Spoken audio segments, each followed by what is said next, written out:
In today's video, you'll learn why I hated being a freelance designer for a season anyway, why I almost quit my business, and what you can do if you are resenting your web and graphic design business right now and thinking of looking for a day job.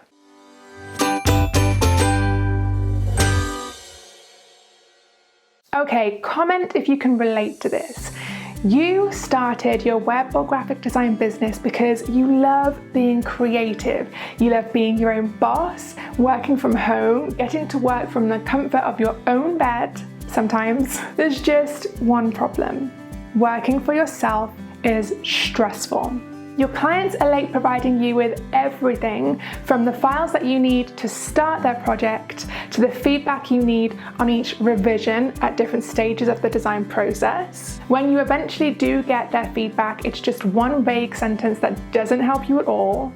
When your projects finish, you're still bombarded with millions of questions, and trying to get your clients to pay you on time is like tearing yourself away from a binge watch of This Is Us. It's just not going to happen. Do you sometimes wonder if it would be easier to go and find a day job, to maybe work in a studio and leave all of the payment chasing and following up to someone else and just collect your payslip at the end of the day?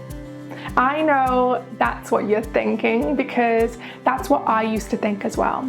Nowadays, I am a really organized business owner. In fact, I make a living from teaching other designers how to organize their business, but I was not always this organized. In fact, there was a time in my business when things were so unorganized and chaotic that I was just tired and overwhelmed and just done with it all. I felt like I was working all kinds of crazy hours, evenings, weekends, slaving for my business, not enjoying the process and making pennies from it. It was literally just about enough to pay my bills. I wanted to give up. In fact, I can remember even looking for day jobs and applying for a few. That's how close I came to throwing in the towel.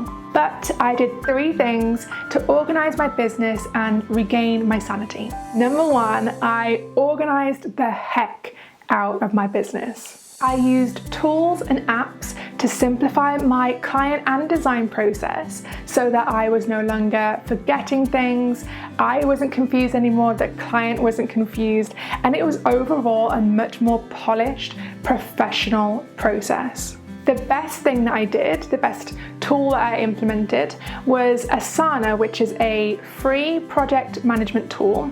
And it basically, it's a safe and secure space online where you and your client and your team members, if you have them, can communicate about the project. You can share files and feedback. You can create to-do lists, set deadlines, set client reminders, and so much more. I can't begin to explain how much my client projects transformed and just became way more stress-free and easy for both me and my clients when I started using Asana. If you want to learn how to use Asana in your design business, I've got a free course for you that will help you do that, so I will drop the link to that below this video. Okay, so the second thing that I did was establish boundaries and set client expectations up front. I had had enough of my clients emailing me at all kinds of times in the night and on weekends and expecting a reply from me ASAP. I was tired of them booking consultation calls with me and expecting me to just do them whenever they wanted me to. And I was just tired of my clients walking all over me. So I established boundaries up front, and the key point here is that I kept repeating them throughout the process. So I would establish boundaries like my work hours, how long it was going to take me to reply to clients when they emailed me. I established boundaries like how many revision rounds I would include in my design projects and more. And I didn't just tell the client these things in the client consultation that I give them at the very start of the process and just leave it there, because that's what I used to do and my clients would always just forget. But instead I would keep repeating my boundaries and my setting client expectations all the way through the process, so the client never forgot them and was always aware of them. And if you're not sure where you can repeat your boundaries and keep setting those client expectations, then here are a few ideas for you. So first of all, inside of your free client consultation before you book them as your client, but also inside of your contract and inside of your project management tool. Okay, the third thing that I did was I raised my rates. So if you have the skill and the experience and you have revamped your client process, so now it's looking all gorgeous and professional, then by all means go ahead and raise your pricing.